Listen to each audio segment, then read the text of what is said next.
communists are doing is trying to eliminate a whole people. The U.S. government, in the last full day of the Trump presidency, determined that the People's Republic of China, under control of the Chinese Communist Party, is committing genocide against the Uyghur people. And for forced abortions to be done on the basis of trying to eliminate a particular ethnic group or racial group is so beyond the pale. The Chinese regime is persecuting religious believers in Xinjiang and other parts of China, from Tibetan Buddhists to Falun Gong practitioners to Christians. So churches are being told to take down artistic renderings of Jesus, for example, and to replace them with photos of President Xi.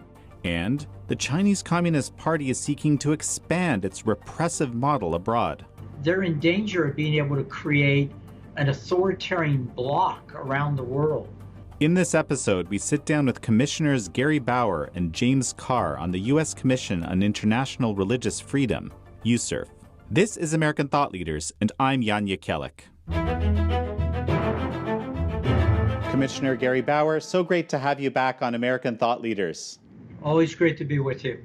Commissioner Bauer, it's been almost 2 years since we spoke last. We're kind of at a historic moment, at least to my eye right now. The U.S. government, the State Department, has designated the treatment of Uyghurs in China as a genocide. I frankly didn't expect the U.S. government to ever designate any activity by the Chinese Communist Party that way.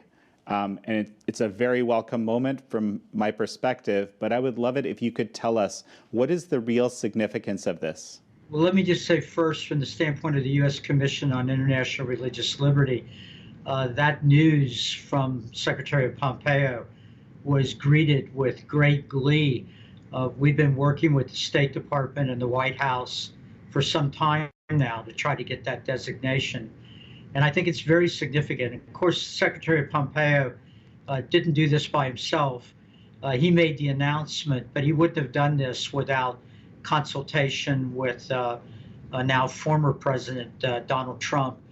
And to their credit, the Trump Pence Pompeo administration made religious liberty, and specifically made pressuring China to open up on religious liberty and to stop violating human rights, a big part of the relationship between our two countries the last 4 years. So this really was a breakthrough. We were very excited that it happened. And it sends a message, I think, around the world to international organizations about how serious what's going on in China is with the Uyghurs, and not only with the Uyghurs, but with every other religious group in communist China. I hope it also sends a signal, if I may say so, to those here in the United States that continue to deceive themselves, who continue to believe that you can do business with China and it can be to your benefit, that doing business with China may end up changing China, when I think, as we've seen time and time again, doing business with China changes us. And I'm talking here not only about American business, which is the obvious thing, corporations that want to fatten their bottom lines by setting up factories in China and not looking too closely about whether the employees in those factories are actually real employees or whether they're people that we would call in this country slave labor. But I would also point to American universities, that continue to form partnerships with communist China. And I think what they end up doing is ultimately losing any credibility those universities have as being places that respect human rights and human dignity. So what Secretary Pompeo did in these closing days of this administration that just ended was incredibly important, and I think they'll go down in history for being that one of the things they did in the last few days they had in office. So this is, super interesting, a little bit more into the weeds here, of course, the Genocide Convention came about as a result of the Holocaust, with the idea, never again, this should never happen again. Unfortunately, we've seen genocides by that definition multiple times since 1948 in all sorts of contexts.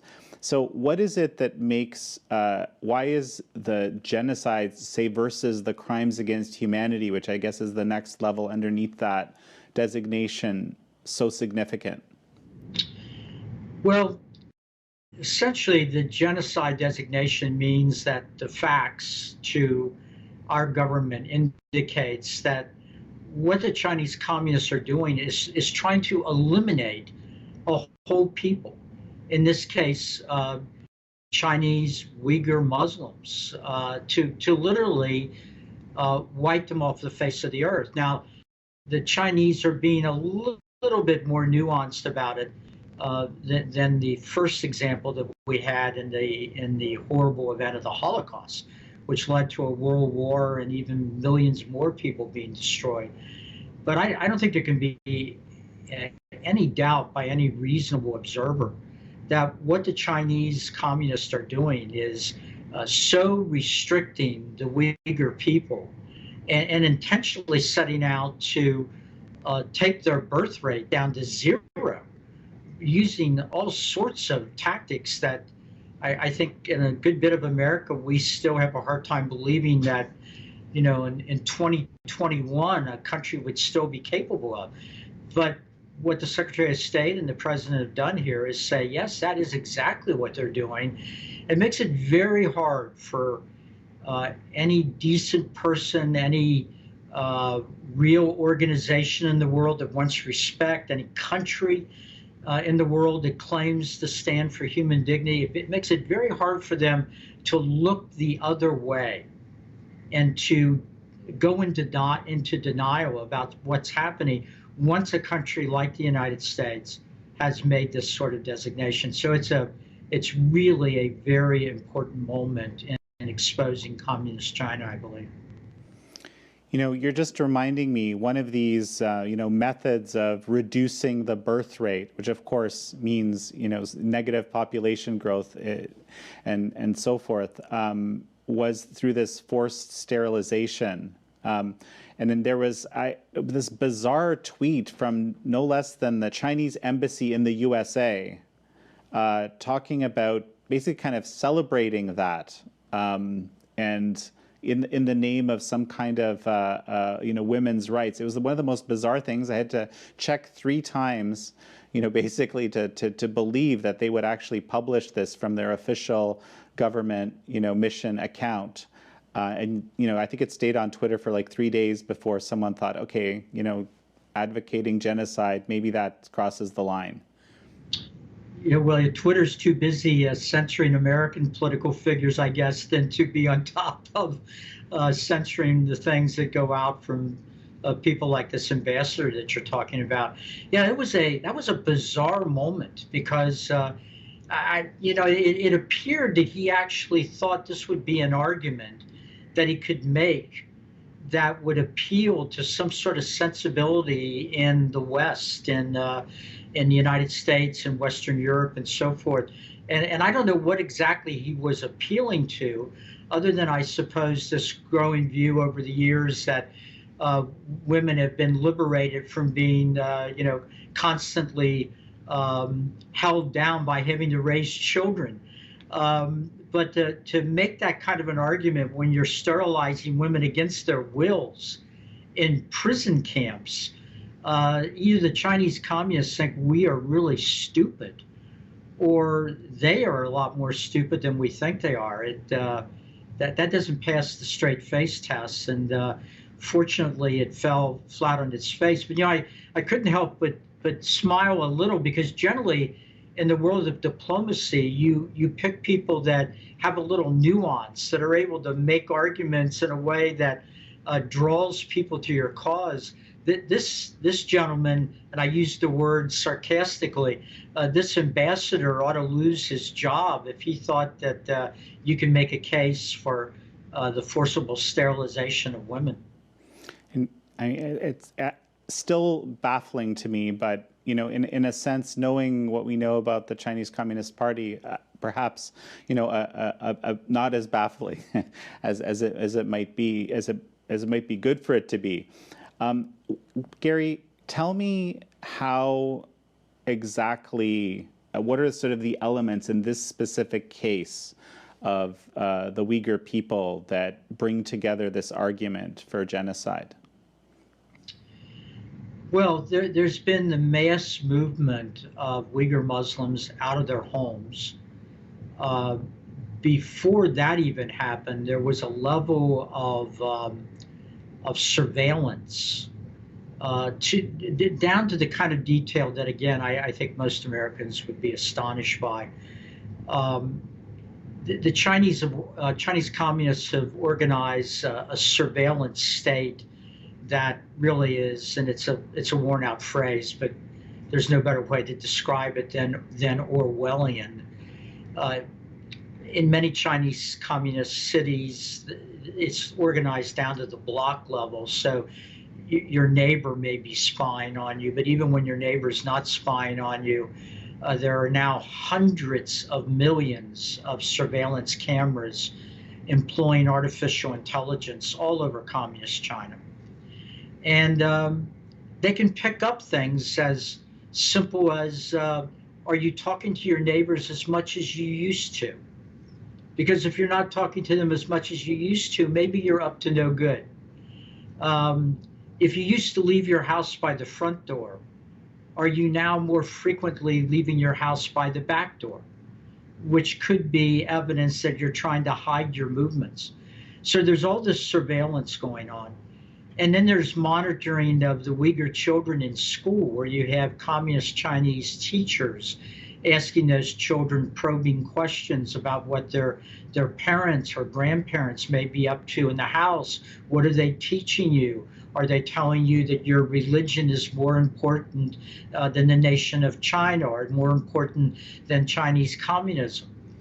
Then we began to see the forcible relocation of whole Uyghur families, or the taking of Uyghur men, particularly, out of the household. We even have reports that members of the Chinese Communist Party have been put into Uyghur households to spy on the families.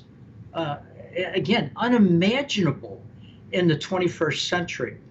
And then we have this euphemism, which quite frankly is right out of the Nazi playbook, of setting up what essentially are concentration camps, but calling them work centers or educational centers where the Chinese Uyghurs will be taught skills to help them have a better chance of succeeding in Chinese communist society. Well, that better hope of succeeding is forget your religion and adopt the Chinese communist way, or you won't be able to have a life to live at all.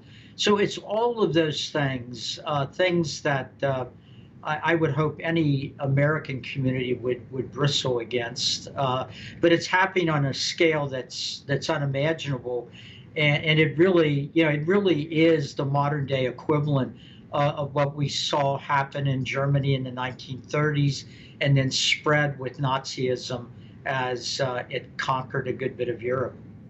Well, it's very interesting. I've always avoided having a Holocaust survivor in my family on my wife's side. I've always avoided that connection because, it was such an extreme case. But lately, I've just been thinking, this regime in so many ways mirrors things that even I learned about in a film I produced, as learning, deeper about what happened during the Holocaust, about my father-in-law. It's an amazing connection, and even Jewish leaders in the UK, I've learned, have taken the step of basically saying it's reasonable, like you said, to make this comparison to Nazi Germany and the Holocaust, and hence burning. So a couple of things I think we covered. There's this forced sterilization to reduce the population. There were some other methods they're using to kind of basically prevent Uyghur births. Right. I'm not sure I know all the details, but I know they are regularly checking whether Uyghur women are pregnant or not, and there are reports, and there have been in the past of forced abortions. Um, Look, in America we have a big debate about pro-life, pro-choice, and so forth.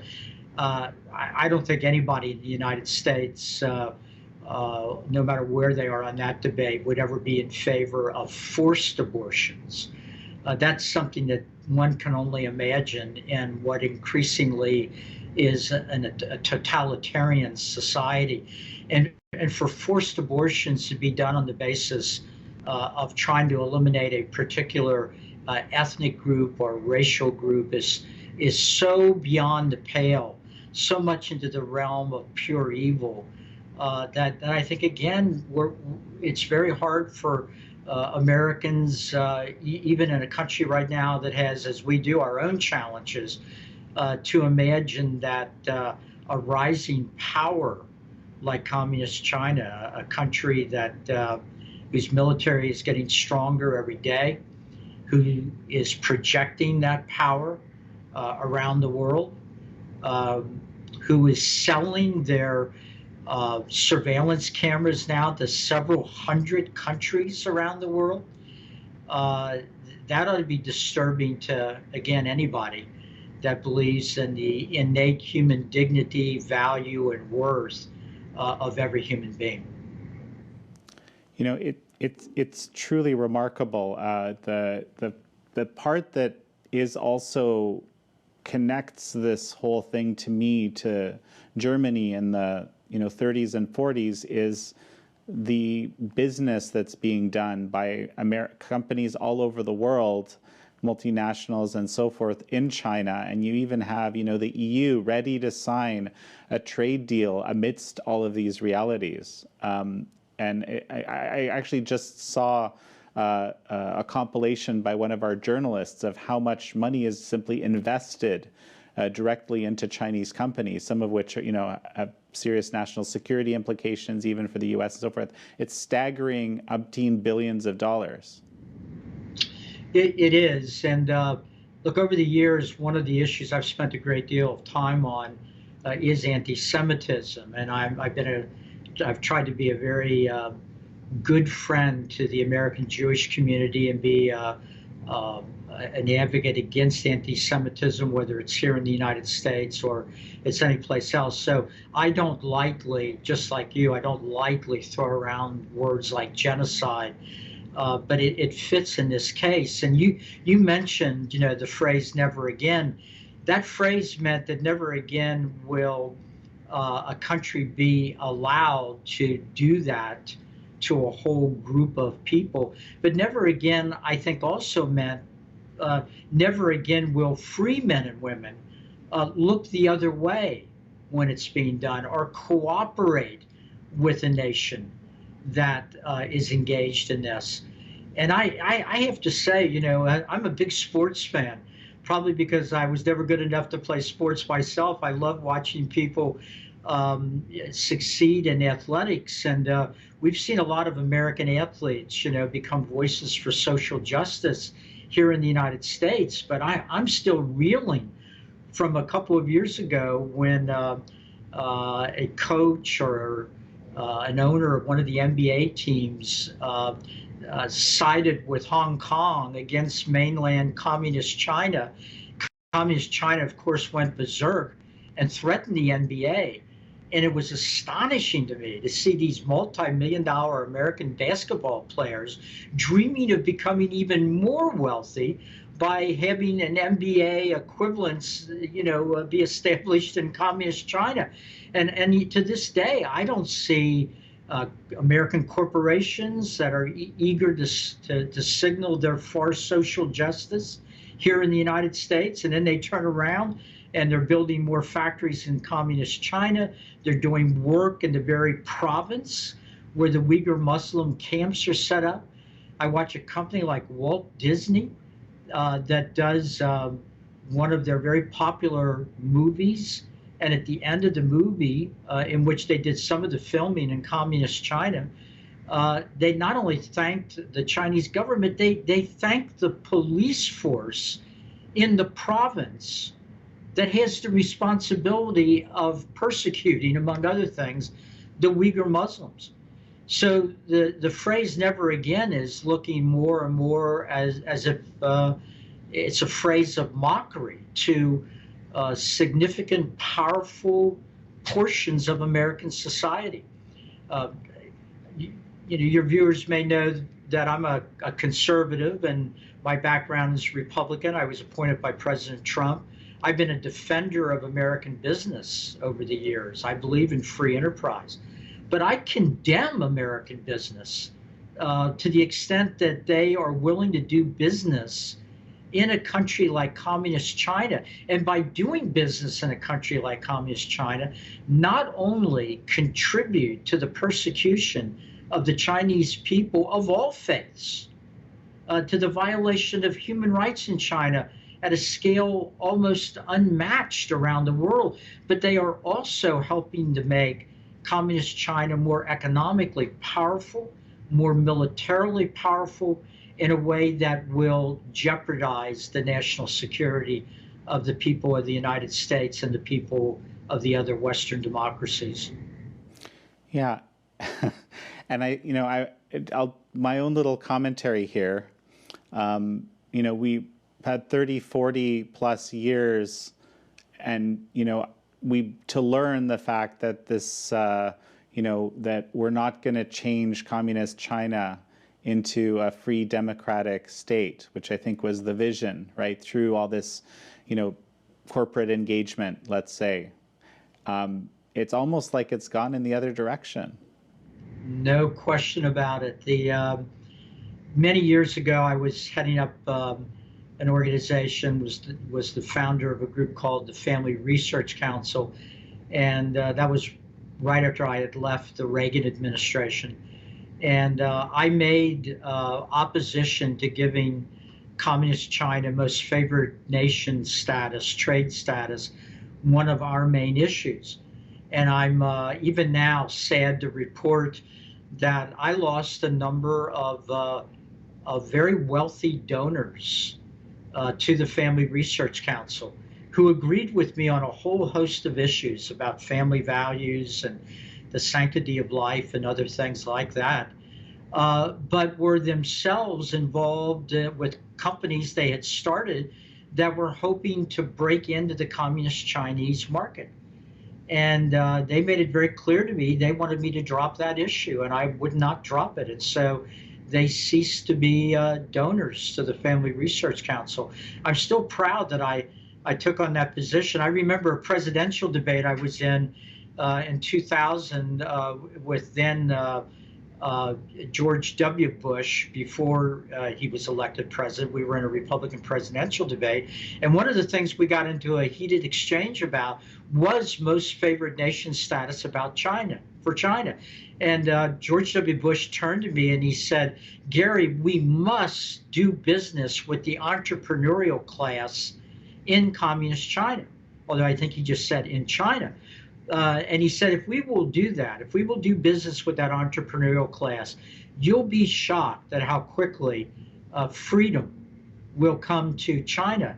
And I found that clip the other day, and I decided to write a letter to George W. Bush. And I said, President Bush, I came across this clip when you and I debated this. You may remember it. You said I would be shocked about how fast freedom would come to Communist China. And I was just wondering if you had an estimated time of arrival, because it's been 21 years and quite the contrary. Not only is freedom not arriving in China, oppression under President Xi is greater now in many, many ways than it was when we thought, 20 some years ago, that trade with China would change them, when in fact it's changed us. It was very good to see in the Senate confirmation hearings for Secretary of State nominee Anthony Blinken that he agrees with previous State Department leadership's designation of genocide here in this case.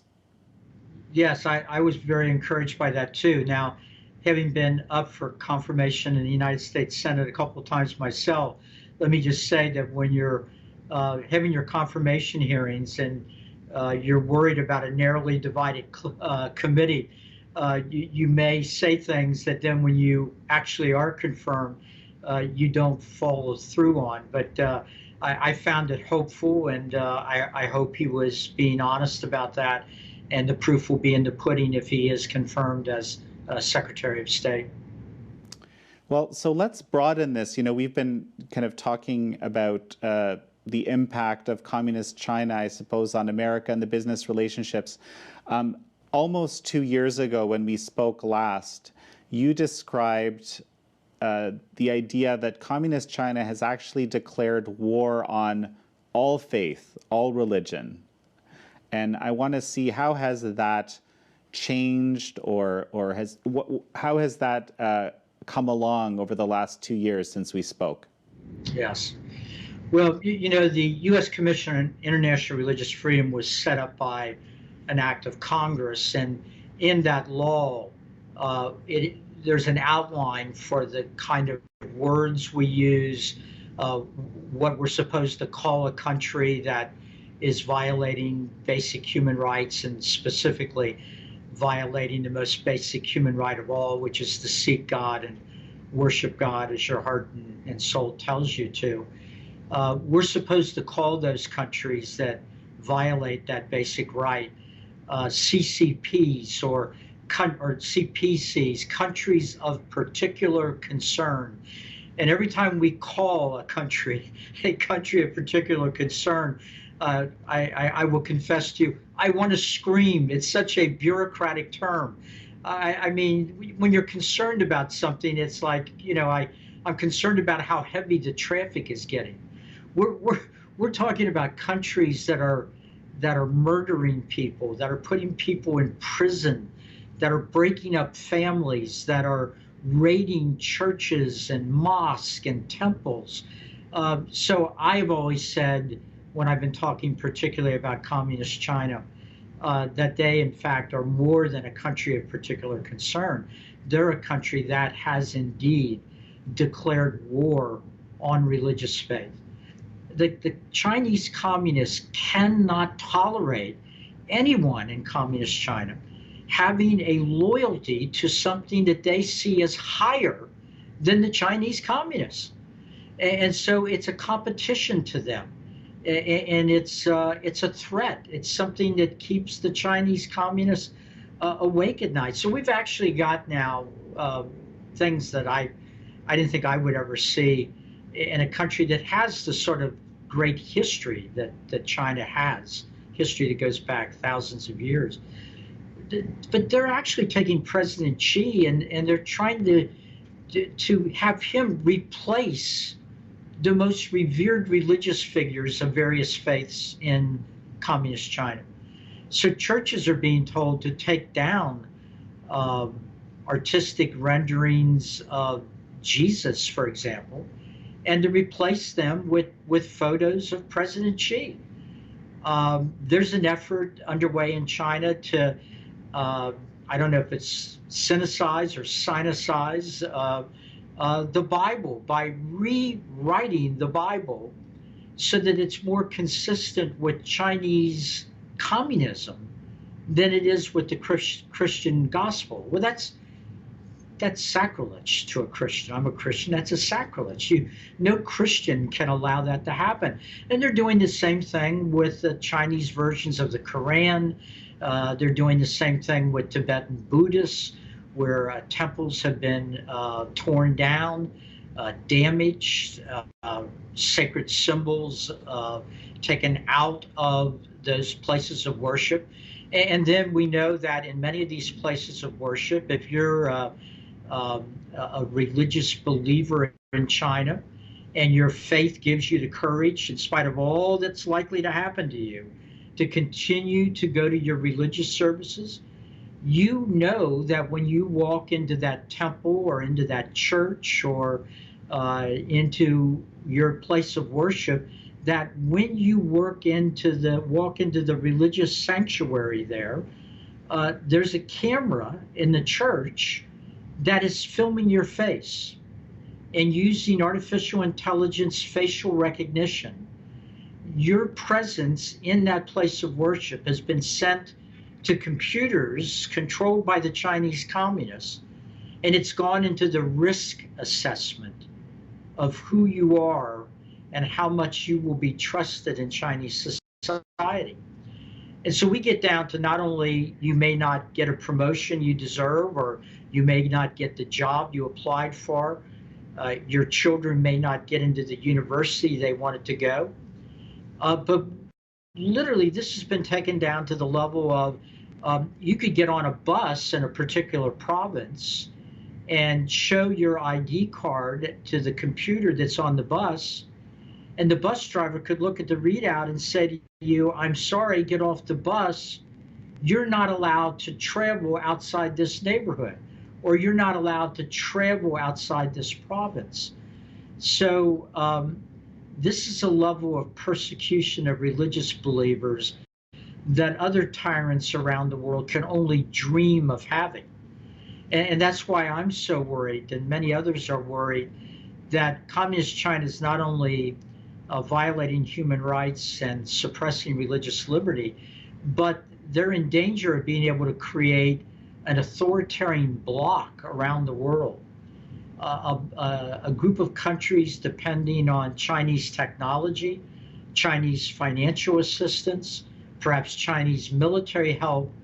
And that bloc, that authoritarian bloc of dictators, despots, and countries like Communist China, I think very much could become a major rival to the Western democracies, setting themselves up as an example to other dictators of how you can have economic growth, perhaps.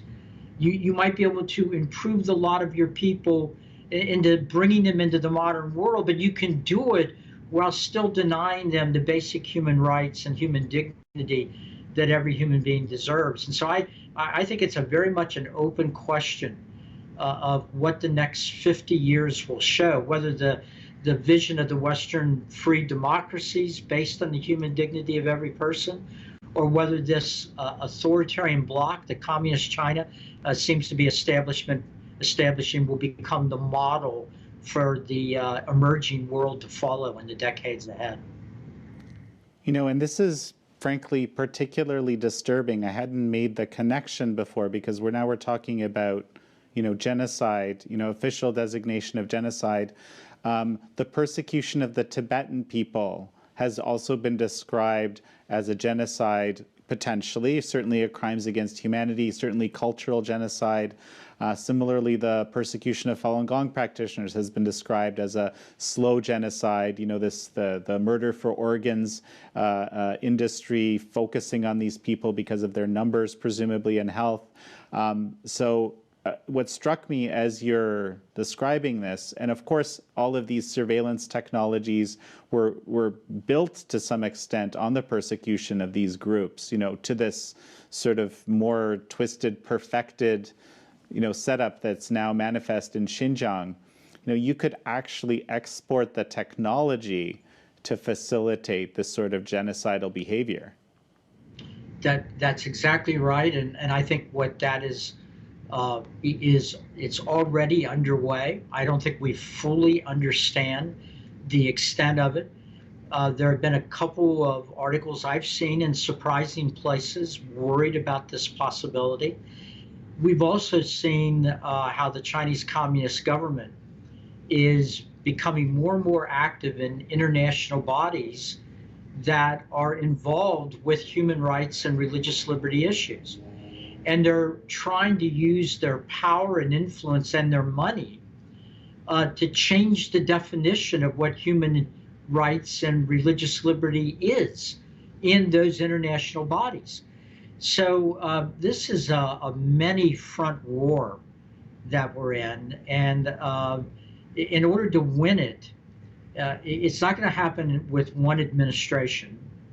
I think the Trump-Pence administration made tremendous progress in moving the country away from thinking about Communist China only as a trading partner and seeing it for what it is, more than a competitor, but I would argue an adversary of the United States.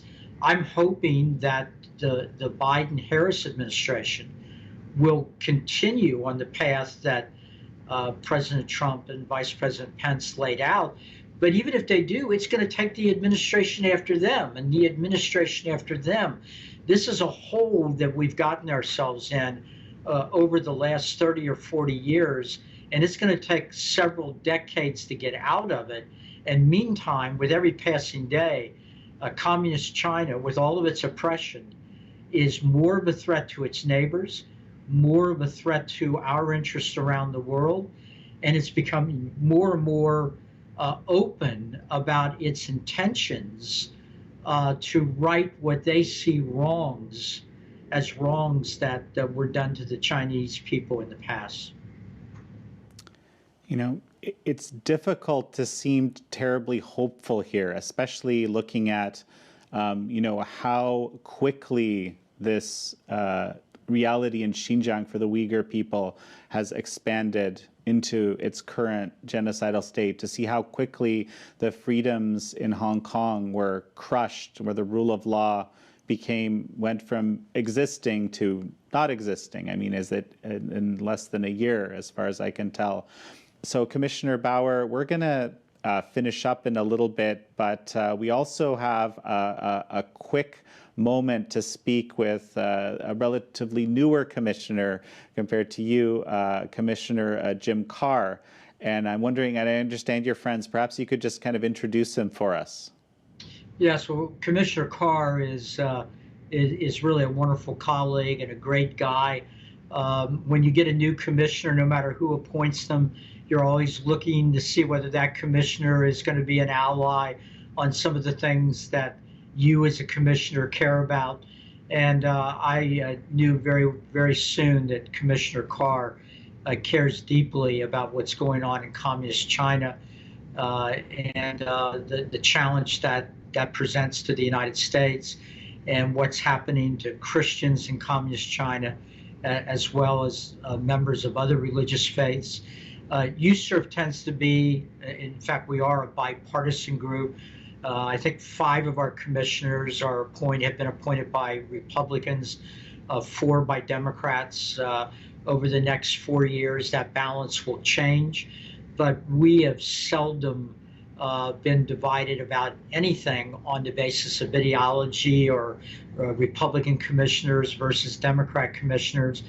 And both Commissioner Carr and then another relatively new commissioner, Nuri Turkel, who himself is a Uyghur Muslim and appointed by Democrats in the Congress, we have formed a very strong bloc on USCIRF, trying to make sure that we keep focus on what all of us believe is the greatest threat to religious liberty the world is facing, and that's communist China. Commissioner James Carr, really good to have you on American Thought Leaders. Thank you, Jan. Good to be with you. So, Commissioner Carr, you are one of the 3 newest commissioners on the U.S. Commission on International Religious Freedom. Tell me a bit about why you are doing this role. What does it mean to you?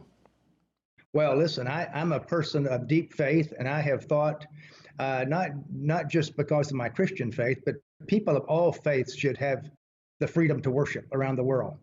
And I became familiar with this organization about a year and a half or 2 years ago, and I was honored when I was nominated for this position by Kevin McCarthy of California.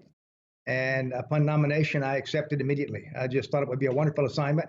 And I must tell you, I have a full-time job running a small company, but this is my second job. It's a big work. Well, and so tell me a little bit about what you've been able to do, and that'll give us a bit of a picture of what USCIRF does. Yeah. Well, what the commission is made up of 9 individuals, as you know, 3 appointed by the president, 3 by the Senate, and 3 by the House. And the president the president's party has 5 of the members, and the other party has 4. We served as a team, and it's incredible. You could go to one of these meetings, John, and you would not be able to tell who appointed who. It's these people work so well together, and it's just a delight to work with them. We monitor the countries of the world, and there are about, I think, exactly numbered 29 countries where there's a problem with religious freedom. And our organization monitors those 29 countries right now. So you yourself adopted a prisoner of conscience this last year, and which actually met with a positive result. Tell me about that system and tell me about what happened. Each of the commissioners adopts 3 or 4 people, prisoners around the world who are in prison because of their faith. And one of the gentlemen that I adopted was a gentleman named Pastor A. Dow from Vietnam. Very sad story. Pastor A. Dow had been to a conference on his faith out of the country, and as soon as he arrived back in Vietnam, he was arrested and imprisoned for several years. His prison term was several years, and I adopted him and got to know his family and got to know many of his fellow citizens in Vietnam. As a matter of fact, a few weeks ago, I spoke to several thousand people put together by Boat People SOS in Vietnam. And shortly after that, we were thrilled that he was released and is now free to be involved in his ministry. He's from the northern region of Vietnam, kind of the mountain area. And in that country, Jan, there are many people in the rural part of the country who are picked up and imprisoned. And we're thrilled that he's the first person that I've had at least released in of my prisoners of conscience. How is USCIRF perceived internationally? Like, why does the work of this organization impact, for example, the government of Vietnam to make a decision like this? How does that work? Well, in my short tenure on the commission, I would say this to you. There, as I mentioned a moment ago, there are 29 countries which we monitor, 15 the worst of the worst, and then 14 others that are bad but not the worst. And these countries do not want to be on USCIRF's list. Even during my time with the organization, we have met with several ambassadors to the U.S., and it's very clear they do not want to be on the list. And many of them want to find out how they can get off. And of course, I think our work is successful when a country moves off the list and becomes a country that treats religious people with freedom. So, okay, that's super interesting. Now, so tell me a bit about why. I mean, this is probably the best way I can put it.